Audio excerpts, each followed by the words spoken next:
Hello everyone, my name is समीक्षा। तो आज हम करेंगे ऑर्गेनिक का पार्ट 4। पहले 3 पार्ट अपलोड हो चुके हैं, जिसने नहीं देखे प्लीज जाके वो देख के आना, तभी तुम्हें समझ आएगा। ठीक है, 4th पार्ट समझ आ जाएगा। तो सबसे पहले हमने लास्ट वाले जो हमारा पार्ट था 3, उसमें हमने डिस्कस किया था प्रिपरेशन ऑफ हेलो एल्केन। वहां पे मैंने 4 टाइप की प्रिपरेशन बताई थी, 4 मेथड्स बताए थे। आज 2-3 और कवर करेंगे इसको वाइंड अप करके, फिर हम क्या करेंगे, हेलो अरेंज पे जाएंगे। ठीक है, किसकी प्रिपरेशन करेंगे फिर, हेलो अरेंज की। तो हेलो एल्केन में हम वहां 4 कर चुके हैं, तो ये हमारी 5th वाली है रीअरेंजमेंट, या इसको और क्या बोल देते हैं, शिफ्टिंग। अब ये रीअरेंजमेंट की जरूरत क्यों पड़ी, शिफ्टिंग की जरूरत क्यों पड़ी? देखो ये हमारा क्या है, हमारा एल्कीन है, इसमें हमने क्या डालना है, HCl डालना है in the presence of CCl4। तो हमारा काम क्या होता है, मेन इस बॉन्ड को तोड़वाना होता है। एक पे H जाएगा और एक पे Cl जाएगा, एक पे H जाएगा और एक पे Cl जाएगा। तो H वहां जाता है, मार्कोनिकोव रूल देखा था ना, H वहां जाता है जहां H ज्यादा होगा। तो H इन दोनों में से किसके पास जाना चाहिए, इसके पास। H पे क्या होता है, पॉजिटिव। क्लोरीन पे क्या होता है, नेगेटिव। ठीक है, तो पॉजिटिव तब जाएगा जब इस पे क्या आएगा, यहाँ पे इलेक्ट्रॉन इसकी तरफ मूव करेंगे, मतलब इस पे नेगेटिव आएगा और इस पे पॉजिटिव आएगा। क्लियर है? तो यहाँ पे जब हमारा जो आंसर बना वो क्या बना, देखो यहाँ पे CH3CH था, उस पे CH3 था, फिर यहाँ CH बना और डबल बॉन्ड टूट के यहाँ हो गया CH3। क्लियर है? मतलब यहाँ पे मेरा क्या बना, कार्बोकैटायन। कार्बोकैटायन नाम सुनते ही तो देख लेना प्राइमरी है, सेकेंडरी है या टर्शरी है। तो यहाँ जैसे ही मैंने देखा तो मुझे यहाँ दिखा है तो सेकेंडरी कार्बोकैटायन है। क्या है ये, सेकेंडरी कार्बोकैटायन है। तो मैं ऐसा कुछ करूं कि मैं सेकेंडरी को टर्शरी में कन्वर्ट कर दूं। क्यों? क्योंकि सेकेंडरी वाले से ज्यादा कौन सा स्टेबल होता है, अच्छा होता है, टर्शरी वाला। ठीक है, टर्शरी वाला सबसे अच्छा, फिर सेकेंडरी, फिर प्राइमरी। किसकी बात हो रही है, कार्बोकैटायन की। तो मुझे इसको क्या करना पड़ेगा, इसकी कोई रीअरेंजमेंट करवानी पड़ेगी या कुछ शिफ्ट करवाना पड़ेगा जिससे मेरा सेकेंडरी टर्शरी में कन्वर्ट हो जाए। तो बताओ कैसे करवाऊं। ये वाला जो H है, इस वाले पे जो ये H है ना, ये अपना बॉन्ड तोड़ के इसके पास चला जाएगा और इस पे कार्बोकैटायन बन जाएगा। बनाओ साथ साथ, ये बन गया मेरा CH3, CH3, इस पे आ गया प्लस, ये बन गया मेरा CH2, CH3। अब जो मेरा कार्बोकैटायन है वो क्या बन गया, टर्शरी कार्बोकैटायन, और ये वाला सबसे ज्यादा स्टेबल होता है। तो अब जो Cl नेगेटिव वाला पार्ट बचा था वो इसके ऊपर आके लग जाएगा, यहाँ पे Cl लग जाएगा और ये मुझे मेरा प्रोडक्ट मिल जाएगा। मिल गया मेरे को, क्या मिला, हेलो एल्केन मिला। लेकिन क्या करके, रीअरेंजमेंट करके। तो जरूरी नहीं है कि हर बार यही वाला आंसर बनेगा। एक बार देख लेना, जो तुमने कार्बोकैटायन बनाया है, प्राइमरी है तो सेकेंडरी बना दो, सेकेंडरी है तो टर्शरी बना दो। ठीक है, मतलब उसको मोर स्टेबिलिटी की तरफ लेके जाने की कोशिश करो। अब तुम्हारा है, ये होती है नेम रिएक्शन। पहली है तुम्हारी फिंकलस्टीन, फिर है तुम्हारी स्वार्ट्ज। फिंकलस्टीन से हम क्या प्रिपेयर करेंगे, आयोडाइड, मतलब ठीक है क्या, एल्काइल आयोडाइड। क्लियर है? और स्वार्ट्ज से हम प्रिपेयर करेंगे फ्लोराइड। ये दो ही ऐसी नेम रिएक्शन है जो आयोडीन और फ्लोरीन को प्रिपेयर करती है। तो देखो यहाँ जो X है ना, वो या तो तुम क्लोरीन लोगे या ब्रोमीन लोगे। इस पे भी चीजें ध्यान रखना, इन दोनों में से कोई होगा तभी ये प्रोसेस आगे होगी। तो यहाँ क्या बनता है मेरा, RI बनता है और NaX बाहर निकल जाता है, जहां पे X या तो मेरा क्लोरीन होगा या मेरा ब्रोमीन होगा। नेक्स्ट इसको कहते हैं फिंकलस्टीन, और ये किसकी प्रेजेंस में होता है, ड्राई एसीटोन की प्रेजेंस में ये रिएक्शन होती है। स्वार्ट्ज रिएक्शन में ये क्या है, यहाँ पे भी वही करोगे, CH3Br है, AgF है, तो CH3F हो जाएगा, CH3F हो जाएगा, प्लस में AgBr बाहर निकल जाएगा, AgBr बाहर निकल जाएगा। याद रखना यहाँ पे Br है तभी वो रिएक्शन पॉसिबल हो पाई है। ये छोटी छोटी बातों का प्लीज ध्यान रखना। तो ये हमारी जो बची हुई थी methods of preparation of halo alkane, ये वो हैं, इसे नोट कर लो, स्क्रीनशॉट ले लो। नेक्स्ट हम चलते हैं प्रिपरेशन ऑफ हेलो अरेंज की तरफ। ठीक है, उसमें ज्यादा नहीं है, 2-4 ही है। ठीक है, कोई डाउट हो तो प्लीज कमेंट सेक्शन में मुझे बताना, मैं डाउट क्लियर करूंगी। और प्लीज बताया करो अगर जो भी बच्चे मेरी वीडियो देखते हो समझ आ रहा है या नहीं आ रहा, कोई और चीज क्लियर करनी है, वॉइस क्लियर नहीं आती, स्क्रीन क्लियर नहीं है, जो भी दिक्कत है प्लीज मुझे बताओ ताकि मैं वो सही कर पाऊँ। मुझे कोई बता नहीं रहा तो मुझे लग रहा है मैं तो ठीक ही चल रही हूँ, ठीक ही करवा रही हूँ। जब तक मुझे नहीं बताओगे मैं कैसे अपनी कमी को पूरा कर पाऊंगी, ठीक है? तो प्लीज मुझे बताया करो। नेक्स्ट है हमारा प्रिपरेशन ऑफ हेलो अरेंज, ठीक है? इसमें फर्स्ट है तुम्हारी सैंड मेयर रिएक्शन। कौन सी है? Sand mayor reaction. इसके लिए तुम्हें सबसे पहले क्या चाहिए होगा? इसको प्रिपेयर करने के लिए सबसे पहले तुम्हें रिएक्टेंट में चाहिए होगा डायएजोनियम सोल्ट। खतरनाक नाम लग रहा है ना, डायएजोनियम सोल्ट, बट धीरे धीरे तुम इतने ज्यादा फेमिलियर हो जाओगे इससे, तुम्हें ये पसंद आने लगेगा नाम, ठीक है? डायएजोनियम सोल्ट। नाम में देखो क्या है? डाई, डाई मतलब दो, एजो मतलब ये जो एन ट्रिपल बॉन्ड एन होता है, दो नाइट्रोजन N2, या ऐसे लिख लो N2, इसका मतलब दो, ठीक है? ईएम जिसके पीछे होता है मतलब हाँ कुछ पॉजिटिव चार्ज है, कैल्शियम पोटेशियम सब मेटल है, मेटल पे पॉजिटिव होएगा, और सोल्ट है मतलब कुछ नेगेटिव पार्ट भी है। पहले नाम लिखना, नाम से बातें समझो, डायएजोनियम सोल्ट, ठीक है? तो इसको देख के मैंने इसको सोल्ट को प्रिपेयर करने की कोशिश करी। ये ऐसे यहाँ पे दो मेरी नाइट्रोजन है और एक मेरा कोई हेलोजन होगा, ठीक है? N2Cl होता है इसके ऊपर, और इस पे पॉजिटिव होता है और इस पे नेगेटिव होता है। तो ये होता है तुम्हारा डायएजोनियम सोल्ट का फॉर्मूला स्ट्रक्चर, ठीक है? ये है तुम्हारा स्ट्रक्चर, ठीक है? तो सबसे पहले क्या करना पड़ेगा? इसको प्रिपेयर करना पड़ेगा। ये प्रिपेयर होगा तब तुम्हारा हेलो अरेंज प्रिपेयर होगा, ठीक है? तो इसको प्रिपेयर करने के लिए सबसे पहले मुझे चाहिए प्राइमरी अमीन। क्या चाहिए? Primary amine. लो भाई प्राइमरी अमीन ले लो। क्या होता है? NH2, ठीक है? प्राइमरी अमीन ले लिया मैंने, बेंजीन रिंग पे NH2 लगा दिया। इसके अंदर मैं क्या क्या ऐसी चीजें रखूं जिससे मेरे को डायएजोनियम सोल्ट मिल जाए? एक तो होता है NaNO2, साथ में HCl, ठीक है? ये हमारे बहुत ज्यादा इंपॉर्टेंट होते हैं। यहां से मुझे मिलता है ये वाला मेरा सोल्ट, कौन सा?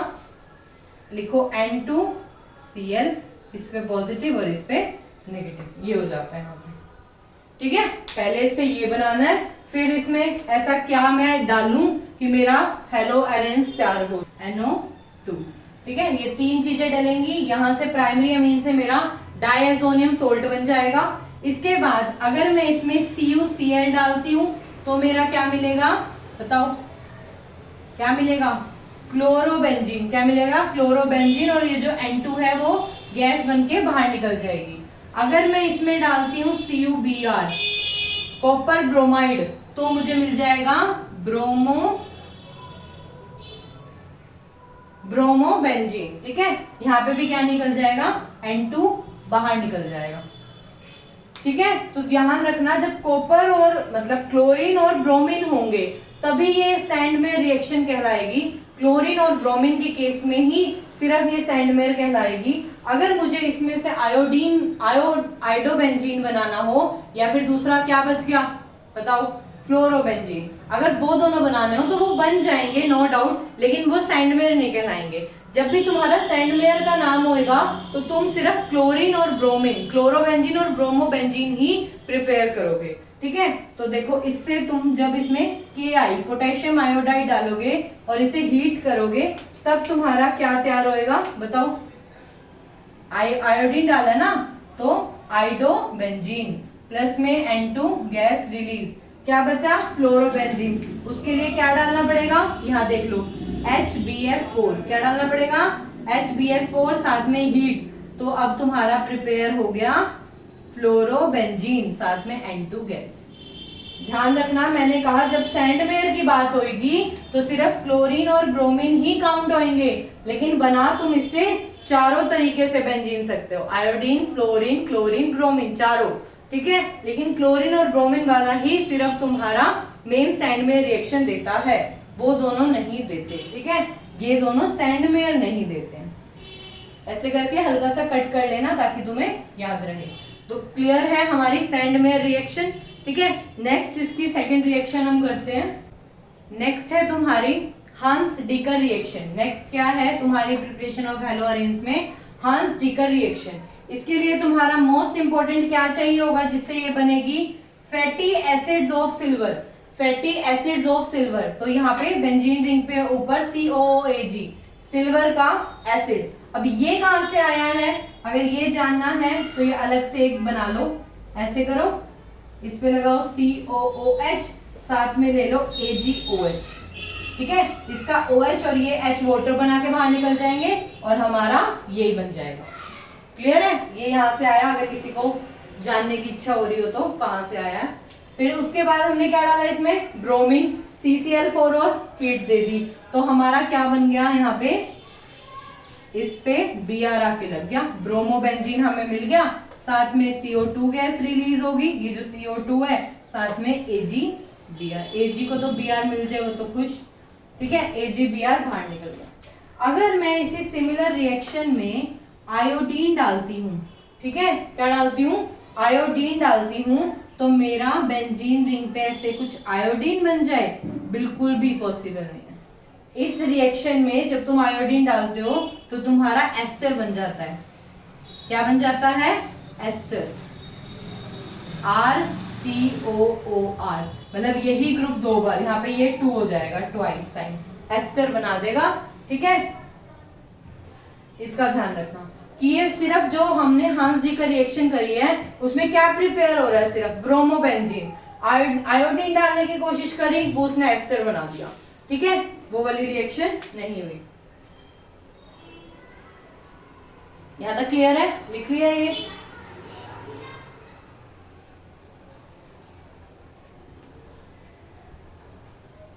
यहां तक हो गया।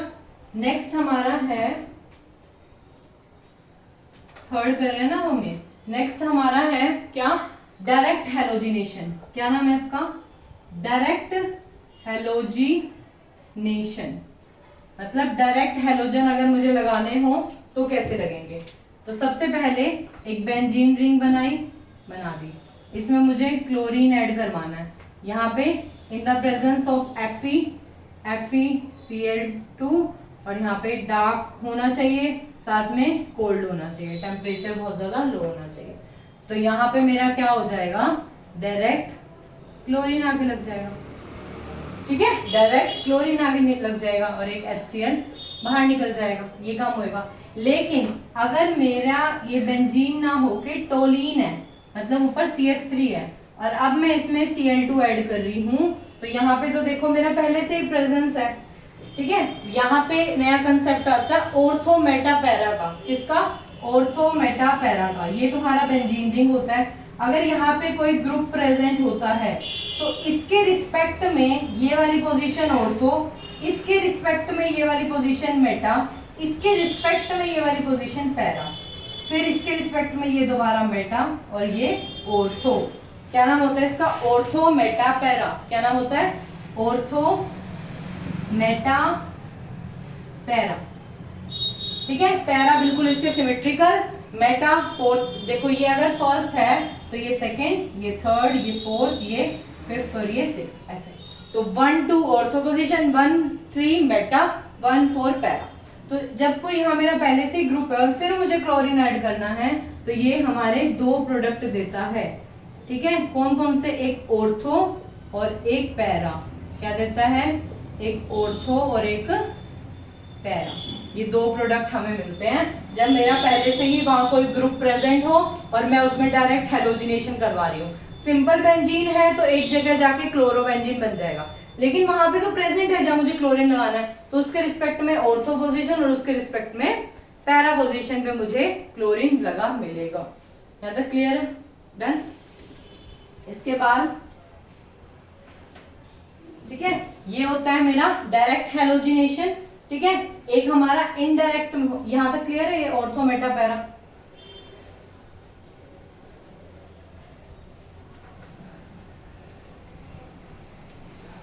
तो नेक्स्ट हमारा टॉपिक है नेचर ऑफ CX बॉन्ड। क्या? Nature of carbon halogen bond, ठीक है। हमें पता है हेलोजन्स कौन कौन से होते हैं? फ्लोरीन, क्लोरीन, ब्रोमीन, आयोडीन, ठीक है। और ये किस साइड आते हैं, पी ब्लॉक में, नॉन मेटल होते हैं, तो ये इलेक्ट्रॉन क्या करते हैं, गेन करते हैं। इनकी सबसे ज्यादा मोस्ट इलेक्ट्रोनेगेटिव एलिमेंट कौन होता है, फ्लोरीन ही तो होता है, अपनी तरफ इलेक्ट्रॉन को खींचता है ना। तो इन दोनों के जो बॉन्ड है, इनमें जो इलेक्ट्रॉन है, इसको ये अपनी तरफ खींचेगा, क्या करेगा, अपनी तरफ खींचेगा। तो इसके ऊपर आ जाएगा डेल्टा नेगेटिव, पार्शियल नेगेटिव, और इस पे आ जाएगा पार्शियल पॉजिटिव। तो सबसे पहला नेचर तो ये है इनके बॉन्ड का, कि इनके बॉन्ड में किस पे नेगेटिव आएगा, किस पे पॉजिटिव आएगा। ठीक है। उसके बाद हम इनकी बात करते हैं फ्लोरीन, क्लोरीन, ब्रोमीन, आयोडीन की। तो ऊपर से नीचे आते हुए साइज इंक्रीज करता है और इलेक्ट्रोनेगेटिविटी डिक्रीज करती है, क्योंकि सबसे ज्यादा इलेक्ट्रोनेगेटिव कौन होता है, फ्लोरीन। नीचे आते जाते हैं इलेक्ट्रोनेगेटिविटी डिक्रीज करता है और साइज हमारा इंक्रीज करता है। ठीक है। तो देखो ये फ्लोरीन है, ये क्लोरीन है, ये ब्रोमीन है, ये आयोडीन है। ठीक है। और इनका कार्बन के साथ ऐसे अगर मान लो मैंने बॉन्ड बनाया, तो सबसे ज्यादा बॉन्ड लेंथ किसकी हुई, अब मुझे ये तीन चीजों के आंसर दो। सबसे ज्यादा बॉन्ड लेंथ किसकी हुई, किसकी, बॉन्ड की लेंथ किसकी ज्यादा हुई, कार्बन आयोडीन की, ये इसका आंसर है। फिर कार्बन ब्रोमीन की, फिर बताओ कार्बन क्लोरीन की, फिर कार्बन फ्लोरीन की। क्लियर है। सबसे ज्यादा बॉन्ड लेंथ। बॉन्ड स्ट्रेंथ की बात करूं तो बॉन्ड लेंथ जो होता है वो बॉन्ड स्ट्रेंथ के इनवर्स रिलेशन होता है। जितनी ज्यादा बॉन्ड लेंथ उतना कम स्ट्रेंथ, जल्दी टूट जाएगा। ठीक है। अब है बॉन्ड डिसोसिएशन एंथैल्पी। जितनी ज्यादा बॉन्ड लेंथ होगी, अभी मैंने बताया, उतनी जल्दी टूट जाएगा ना। तो बॉन्ड को तोड़ने के लिए सबसे ज्यादा एनर्जी किसको लगेगी, बताओ, जिसका बॉन्ड सबसे छोटा होगा। इसका बिल्कुल अपोजिट कर दो, CF, C chlorine, bromine, iodine. Clear है। लास्ट है हमारा third factor, dipole moment. Dipole moment क्या होता है, म्यू से रिप्रेजेंट करते हैं, इसको लिखते हैं चार्ज इनटू डिस्टेंस। ठीक है। अभी हमने पढ़ा ऊपर से नीचे जा रहे हैं तो डिस्टेंस बढ़ता जाता है। डिस्टेंस बढ़ेगा तो क्या होना चाहिए, डाइपोल मोमेंट बढ़ना चाहिए। ऑफ कोर्स सही सी बात है ना कि डिस्टेंस बढ़ रहा है तो डाइपोल मोमेंट बढ़ना चाहिए, लेकिन ऐसा नहीं होता। क्या एक्सेप्शन है यहाँ पे, डिस्टेंस तो चलो बढ़ रही है, लेकिन ऊपर से नीचे आते हुए इलेक्ट्रोनेगेटिविटी भी तो डिक्रीज कर रही है। तो इलेक्ट्रोनेगेटिविटी भी फैक्टर होता है डाइपोल मोमेंट का। ठीक है। इलेक्ट्रोनेगेटिविटी डिक्रीज कर रही है और डिस्टेंस इंक्रीज कर रहा है। तो जनरल ट्रेंड क्या होना चाहिए था हमारा, यहाँ पे दोबारा लिख देती हूँ, यहाँ देखो, जनरल हमारा क्या होना चाहिए था कि डिस्टेंस बढ़ रहा है तो डाइपोल मोमेंट बढ़ेगा। तो क्या होना चाहिए था, CF, फिर Cl, फिर ब्रोमीन, फिर आयोडीन, यही होना चाहिए था ना। लेकिन यहाँ पे क्या होता है, इलेक्ट्रोनेगेटिविटी की वजह से ये दोनों अपनी पोजीशन को चेंज कर लेते हैं। ये वाला जो रेगुलर ट्रेंड होता है ना कि डिस्टेंस बढ़ने से डाइपोल मोमेंट बढ़ेगा, तो इसका सबसे ज्यादा होना चाहिए था। लेकिन इनका तो ठीक है, इलेक्ट्रोनेगेटिविटी फैक्टर जो बीच में इंटरप्ट करता है, उसकी वजह से ये दोनों अपनी पोजीशन बदल लेते हैं और मेरा जो आंसर आता है वो ये आता है, CCl, फिर CF, फिर ब्रोमीन और फिर आयोडीन। साथ साथ लिखते रहना, कई बार में कंफ्यूज हो जाओ कि हम बाद में लिखेंगे। ठीक है। साथ साथ लिखोगे तो समझ आएगा कहाँ पे मैं क्या लिख रही हूँ। कभी कहीं लिख रही हूँ, मैं कभी कहीं लिख रही हूँ, मेरी गलती है मानती हूँ, लेकिन साथ साथ लिखते रहना। समझ आ रहा है ना चीजें।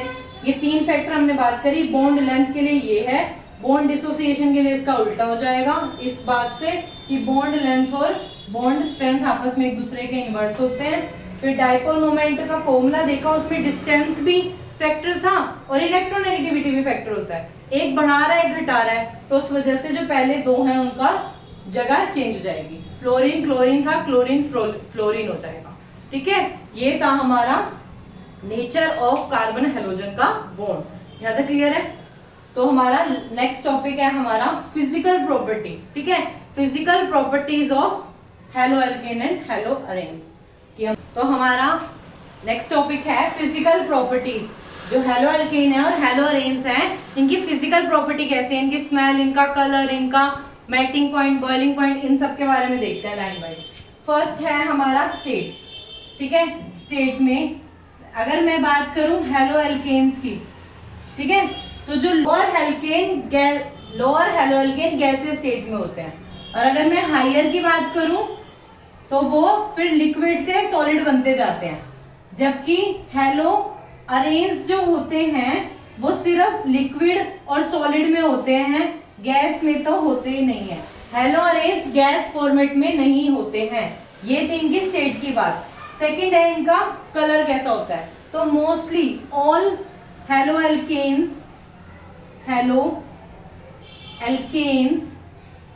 Are colourless. कैसे होते हैं? Colourless, except iodide and bromide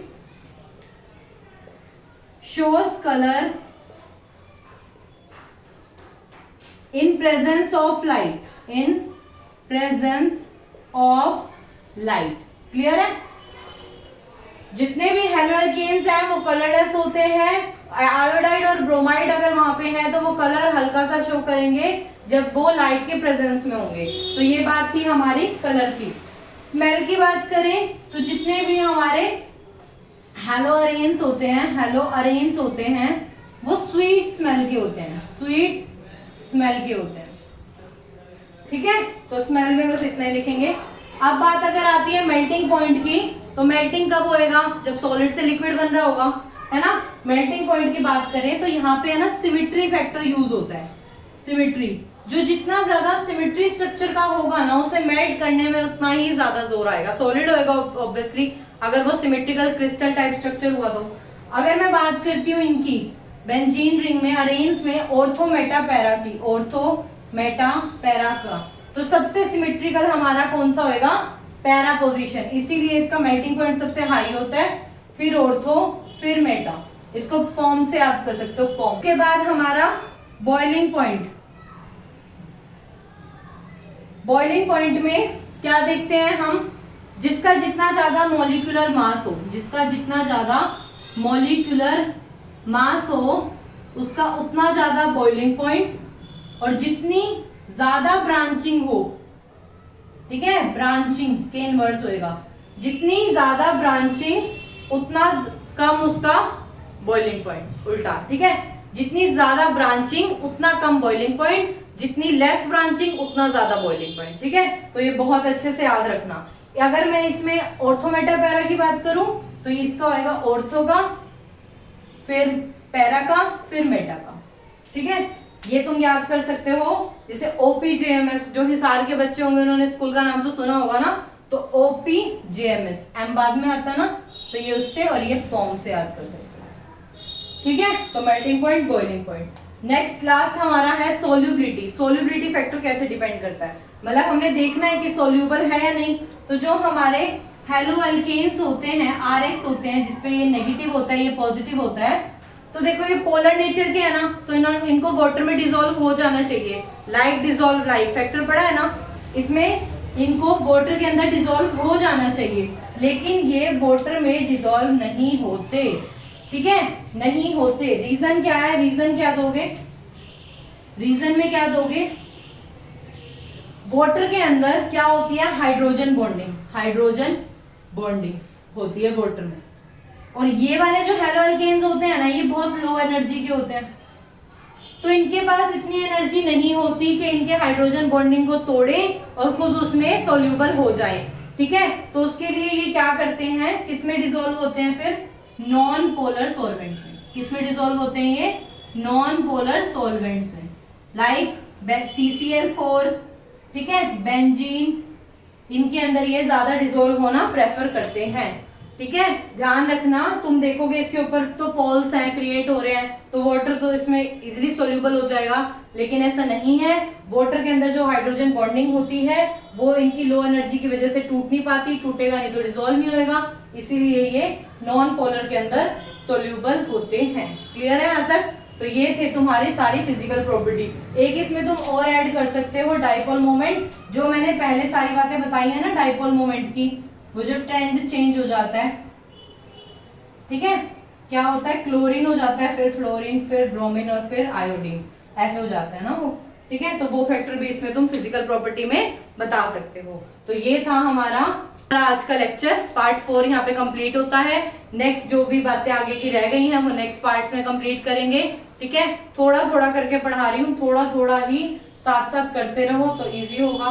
कुछ भी डाउट है, कुछ समझ नहीं आ रहा, प्लीज मुझे कमेंट बॉक्स में बताना। कोई गड़बड़ है, कोई ठीक है, कुछ भी तुम्हें वॉइस क्लियर नहीं है, आई नो पीछे शोर बहुत ज्यादा आता है, कर रही हूँ मैं मेंटेन, जैसे भी है तुम भी करो, थोड़ा सा वॉइस बढ़ा दो, ईयरफोन्स लगा के पढ़ा करो, ठीक है। तो यहाँ तक फाइंड अप करते हैं। थैंक यू सो मच, मिलते हैं नेक्स्ट पार्ट में।